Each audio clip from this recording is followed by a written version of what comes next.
Kia ora folks, I am your friend Sparky from the Train Gang, and today I'm going to give you an overview of Kingston railway station and yards. The second half of this video will purely just be footage that I've taken of the steam train in the area, so you can enjoy some nice sounds and scenery without me yapping away the whole time. Alright, let's crack on with it, shall we? First of all, some history. Why is there a railway station in the town of Kingston? Kingston is a small town on the end of Lake Wakatipu, near Queenstown, in the South Island of New Zealand. It has a population less than the seated capacity of a Melbourneian HCMT. And the closest station to it, Fairlight, literally has no population whatsoever apart from a few sheep in a field.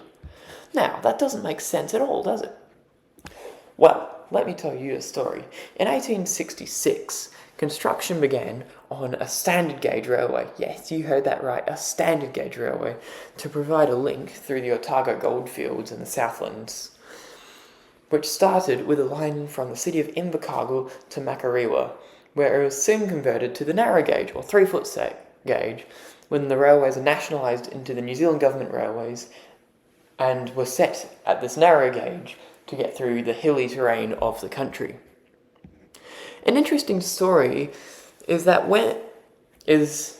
now that the standard gauge locomotives are useless in New Zealand, the old locomotives were sent to Australia to work, but the ships they were being transported in sunk along the way, so the locomotives never made it there. So there are some New Zealand-built standard gauge locomotives sitting at the bottom of an ocean somewhere.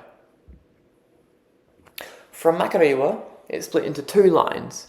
The one we care about for today first opened in the first section from Makarewa to Winton in 1875, and then from there it expanded to Caroline, then to Lumsden, then to Lothar, then Lothar to Athol, and finally, on the 10th of July, 1878, the line was officially opened to Kingston, where it would connect with a steamboat that would transport goods and passengers to Queenstown via Lake Wakatipu, using ships such as the TSS Earnslaw, which is still carrying tourists to this day. After that, the line served for many years up until 1979, which is a quite frankly astonishing service life. But the line was closed between Mararoa Junction and Fairlight, mainly due to the construction of a road to Queenstown from the Southlands, which made the trip much easier for people and cargo. Supposedly.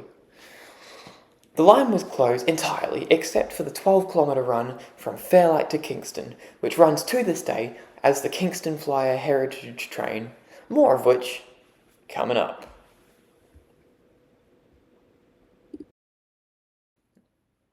Right, with that out of the way, let's take a look around. An interesting thing that our Australian audience probably wouldn't know is how the New Zealand railways are laid out. In New Zealand, it is very common to see a railway going straight through the middle of the town or residential area, whereas in Australia, the railway line to be more separated and away from the general public. So that means, in New Zealand, it is very common to see a railway go smack bang through the middle of a roundabout, the middle of a main street of a town, the middle through someone's backyard. If you go road tripping, just about every person's driveway is cut off by a railway going straight through it.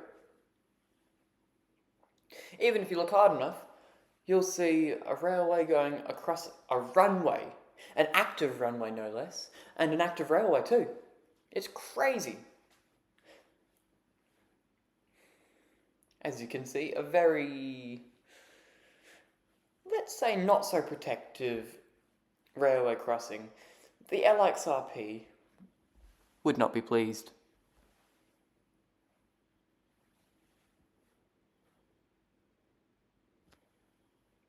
The main reason for the New Zealand railways going straight through towns and industrial areas is that most of New Zealand is, quite frankly, impossible to build a railway. As you can see in front of us, those mountains, you could not build a railway on those.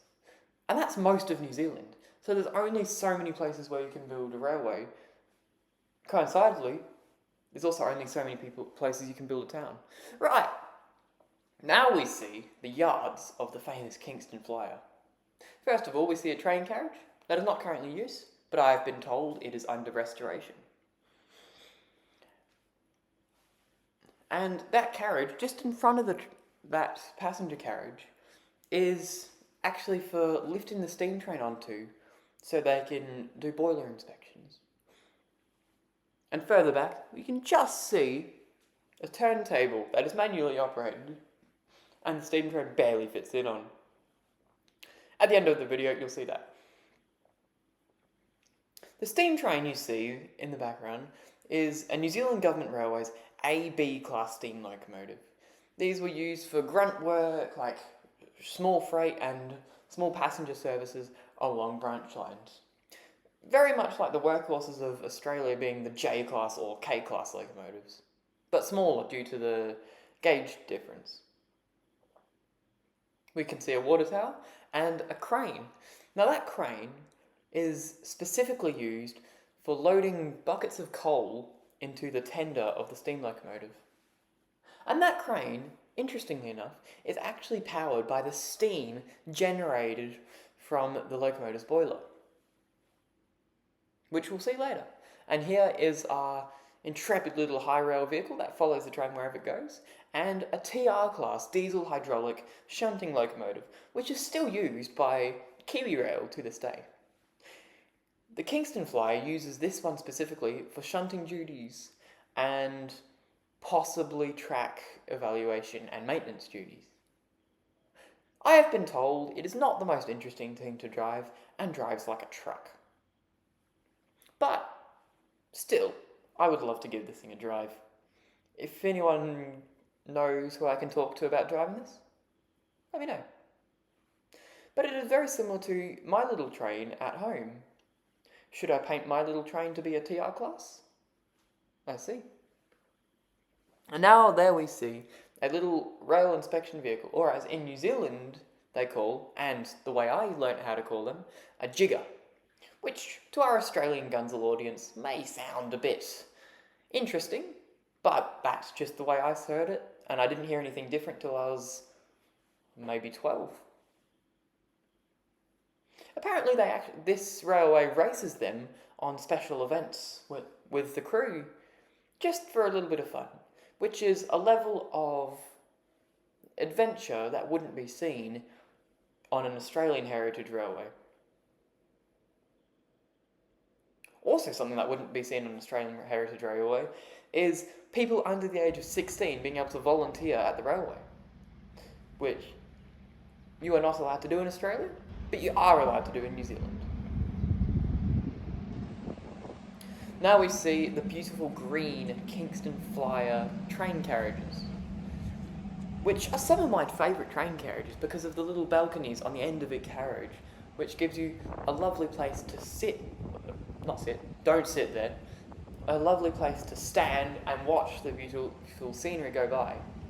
Maybe the reason they don't have them in Australia is because the scenery in Australia is not as nice, so it's not worth standing outside and looking at. But what do you think? I think all passenger trains should have this today. But I understand there's probably a good reason why they shouldn't. If you think these carriages are miniature, they're not. You're just in New Zealand.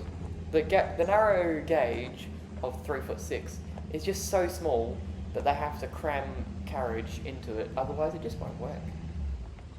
Here we see the main station building of Kingston, and moving back we see the end of the platform. As you can see, the platform gap between the platform and the train is quite large. The elevation is different. In fact, you need a ramp to get people up to the train carriages.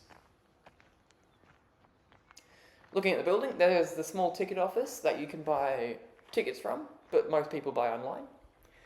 You can see the Kingston station sign, as well as the entrance to the Flyer Cafe and Bar, which is well worth a visit if you're in the area. They sell food and drink.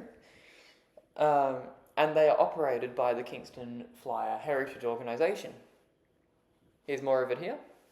I'm not sure if the station is the original building, but I've seen many photos that it has been around for a very long time.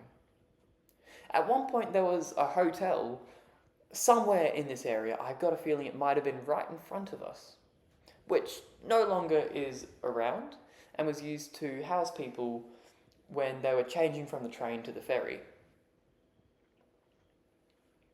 Here we see the essential part of any heritage railway, which is random freight wagons that don't do much. Apart from these ballast wagons, which I have a feeling may still be used. Sorry about all the sun glare. I did not have a lot of time to do this recording, and this is early in the morning. Sorry, the weather was just too nice. Now we can see our first glimpses of the lovely Lake Wakatipu, and we can move along to see more bits and pieces owned by the railway.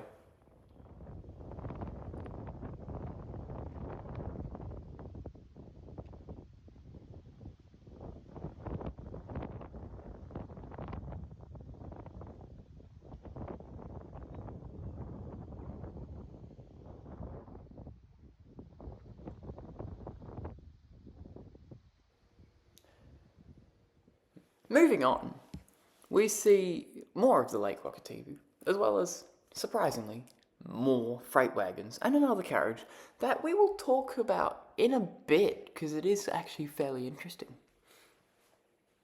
We curve around. To the left, you can see the road goes to a small area. That area goes to a nice hike, which is very fun to do. Bit of a challenge, but it's a good hike overall. To our right, we see a whole bunch of bogies that are probably not used at the moment, but they're cool to look at, and led to an interesting discussion whom I had with someone else who I was staying with at the time about how the brakes work, of all things. Truly the talk of Gunsel's right there. We figured out that all of them all have their brakes engaged unless other pressure is exerted on them. These bogies probably haven't been used for many, many years. Here we see an interesting thing. It's a steam train. But Sparky, there's only meant to be one steam train here. Yes, but that steam train is only ever used for spare parts and will likely never run again. It is a similar type to the Flyer working. It is an AB class. But unlike the other steam locomotive, it is an original AB class. The working locomotive is converted from a different locomotive to the AB class. And here we see probably the worst condition carriage on the line. Apparently it is on the to-do list to get up and running again, but I have my doubts that that's going to happen anytime soon. Alright, now we're going past that carriage that I talked to you earlier about. That green carriage in the Flyer livery, right there, yes, there. I was a bit confused with what is in it, because inside is a kitchen. So I asked one of the drivers, and they said that the Kingston Flyer used to run a cafe service at Fairlight at whenever the steam train went all the way to Fairlight. So they would use this cafe to serve food to all the passengers on board, as there is no kitchen at Fairlight and no facilities whatsoever. Here we see more freight wagons. Quite a lot more interesting than some freight wagons I've seen. And here we can see carriage number VR15. Just gotta say, the VR does not stand for Victorian Railways. And it has a padlock on it, so it leads to me to believe that it may be used for storage, or it may just be used to not allow people inside. And there is some nice graffiti on the board that has probably been there for some time. Moving along, in the distance you can see a dock that would have once been the place that the train connected with the ferry. It doesn't do it now, but the railway used to go all the way onto the dock, and the contents of the train would be loaded by crane directly onto the ship.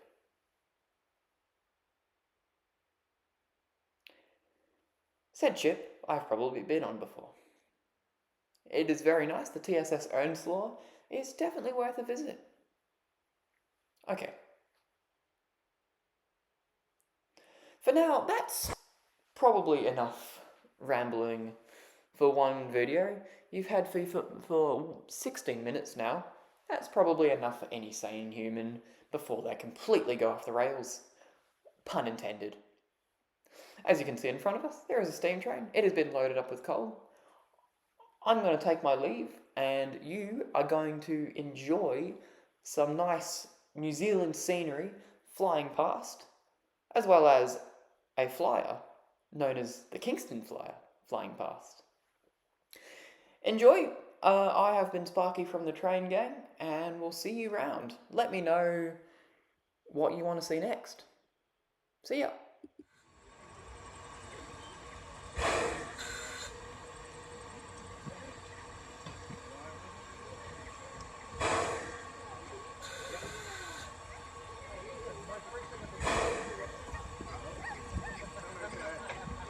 I'm all nervous.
Push! Push!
G'day.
I knew I said I was gonna shut up, but I just thought I'd mention this.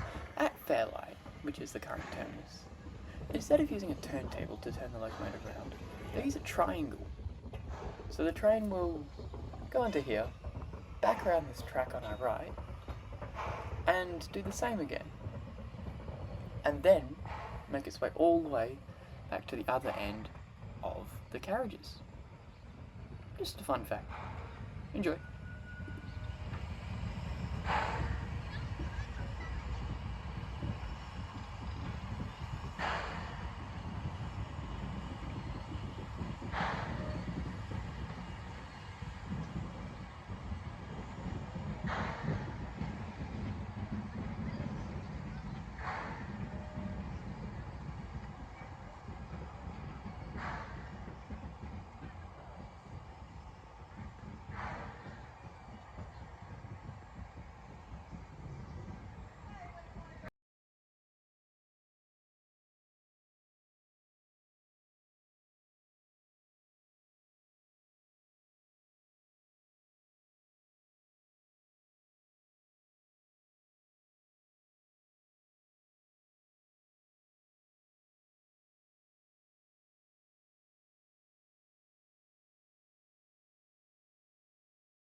Nice, Sue.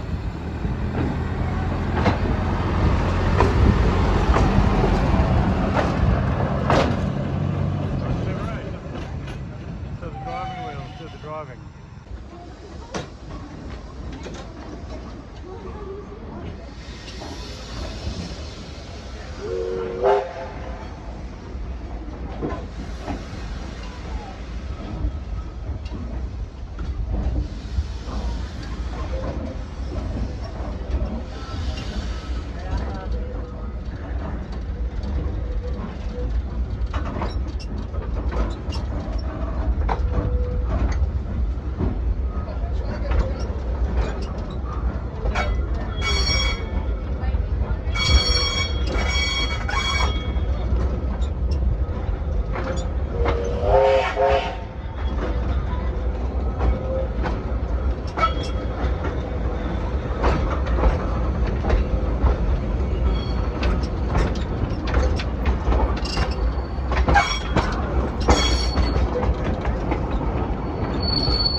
One more.